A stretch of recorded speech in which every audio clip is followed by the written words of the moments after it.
So the long-awaited Resident Evil 4 and Lone Echo 2 has been released. These are two games that I've been pretty psyched about, so how do they play out? I'm going to cover off first my impressions, do they play well, and are they worth their price tags?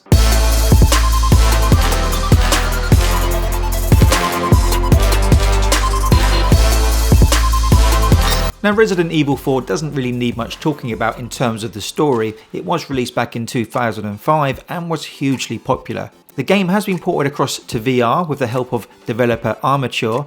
Now you may ask yourself, why Resident Evil 4? Why not number 7, like the one on the PlayStation? Well, I kind of expected this to happen when the Quest 2 became so popular.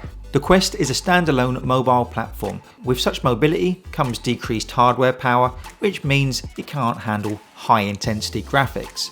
Now going back to older graphic games and porting them into VR, well that makes absolute sense in my opinion. In fact, I'd love to see more developers doing something similar. You listening to me, Rockstar? When you first go into the game, there's a good 5 minutes of cutscenes. This was okay, but to be honest, I would have preferred to have been looking through the eyes of the character. But I think for this port, that wasn't actually going to be possible. The cutscenes are okay, nothing more than that, but being honest with you, it really got on my nerves, and each time it happened, it removed me from the immersion and reminded me I was playing a game. Sadly, I also found myself getting bored listening to all that dialogue. You seem to have a camera phone thing on you. Well, at least I think that's what it is. It certainly looks like something from 2005. That said, it was cleverly added to the game and gives you the Resident Evil vibe. It was also better than, being thrown into a cutscene. Again though, when talking about getting bored, I found myself coming out of the cutscene, then being forced to listen to some old bint talking to you on a camera phone. All I'm thinking is, when can I go shoot some zombies in the face?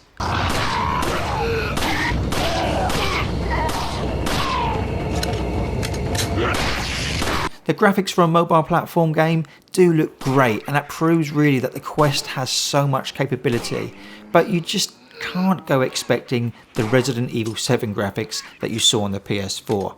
What would have been nice though was a PC VR version. It is a shame that Oculus is only focusing on the mobile platform and leaving the PC diehards behind. That said, anything which gets more people into the VR has my vote. Okay, let's talk about the mechanics. Once in the game, you've got access to a knife and a gun. It's all attached to your body and very easily, accessible from where you're looking. The gun is down to your right and you can just grab it.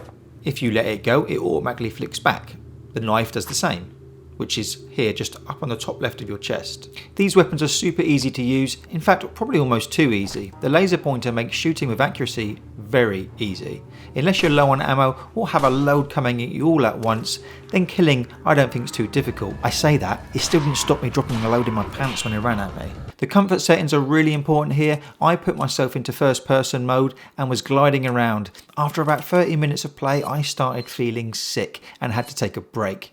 This was actually worsened by the cutscenes also, but I'll come on to that later. After taking a break, I changed my settings and then put them into comfort zone, which puts you into teleportation mode.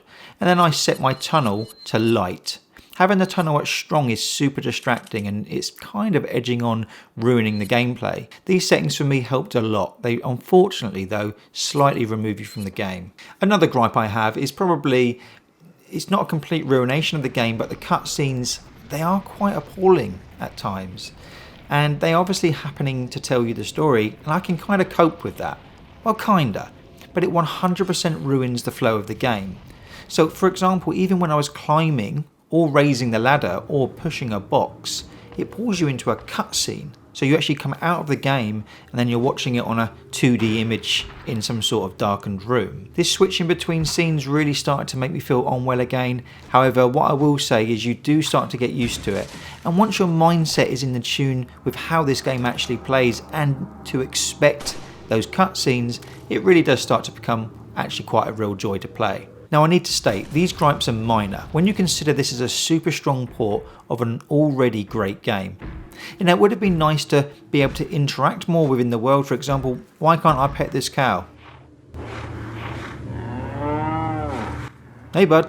Now there's not a great deal of loading in this game, and that may sound very minor, but it really makes up for the cutscenes and helps keep the flow moving nicely. The game is fun and at times really hard.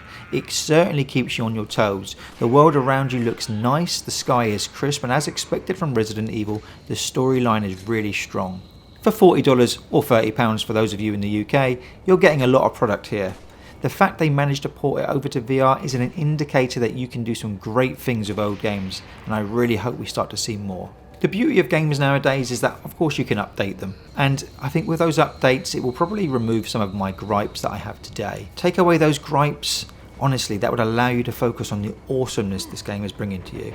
And I really want to labour that point a little bit further. This is a fun game. This is a great port, and the developers have clearly worked hard to give us a very polished look and feel. The annoyances, although a factor, really do not destroy the game. They're just kind of annoying. But the game either way is still great. So is it worth the price tag? You bet your ass it is. So let's talk about Lone Echo 2. So Lone Echo 2 is a PC VR only game. So those of you with only a Quest, I'm afraid you're just going to have to watch. But if anything is going to turn you to PC, it's going to be this game. As beautiful as this game is, the fact it is the last PC VR title from Oculus makes it a little bit of a sad one. To be quite honest, that kind of also annoys me. VR needs to compete in the game space, not just the mobile game space. It's games like Lone Echo 2 which will get people using PC VR. You know, Half-Life Alyx was a great example of doing that. It brought a lot of people to the platform. Lone Echo 2 starts off right where Lone Echo ended. If you remember the first one, you will know it's very focused on the relationship between Jack and Liv. You play Jack, who is the robot, and they've got a very close connection with each other. Almost too close. Weird. Now this is a thought-provoking game, so there is a lot of narrative, and expect to be sat around listening to some pretty deep conversations. But you won't for 1 second be bored. Well, at least I wasn't bored. That really I guess depends on you. This game really sucks you into the world that you start to believe that you're in it. Downside though to long dialogue is I found myself sometimes having figured it out already and had to wait for them to finish. So basically I was sat around while they were jabbering away. But then maybe I was just being a little bit impatient. It would take a couple of hours to play this game until you start seeing the puzzles come into play, and that's very similar to the first game. Zero gravity works so well here. It feels natural, so when in VR you get this real world sense of weightlessness. Added with those top-notch graphics, you just, get this awe-inspiring visuals of not only just being in a space station, but the vastness of space and outside and everything beyond it. You get real glimpses on the power of VR here, the ability to transport you into another world and actually believe you are there. This game reminds me why I fell in love with VR, and to me it's so important that they keep bringing games like this to the table. I love the Quest games, but the truth is they pale in comparison to PC games. VR literally comes to life playing games like this. This will be the best looking VR game you have probably played this year. There are similar side missions to the first one. If you played the first one, then this whole experience will feel very familiar. You'll be gliding through corridors, working out how to open up doors, collecting pieces to make repairs on the main console, and sometimes getting trapped and having to figure out how to get out. I want to be really honest with you here though, so I can really set your expectations of what you're buying into. This is a slow-paced space exploration game.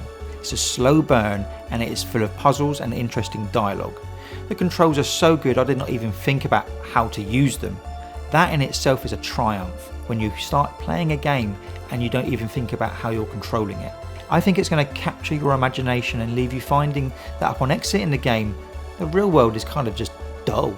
If you're the type of person who wants to get instant gratification, where you get into ships, blow stuff up, run around corridors, shooting things at fast pace, then you may not enjoy this game, if that is what you're expecting anyway. If you go in though knowing it's going to be slow but interesting, then I think you're going to love it. I cannot get across enough, the graphics in this game genuinely are beautiful. The game story is interesting, and I'm not even going to tell you any more than that because I really don't want to spoil it for you. So I guess the question is it worth the price tag of $40 or again £30 for those of you in the UK? You bet your ass it is. So that's it from me folks. Hopefully that ties up two of the most hotly anticipated games for 2021 and gives you a feel for whether you want to buy it or not. See you in the next one.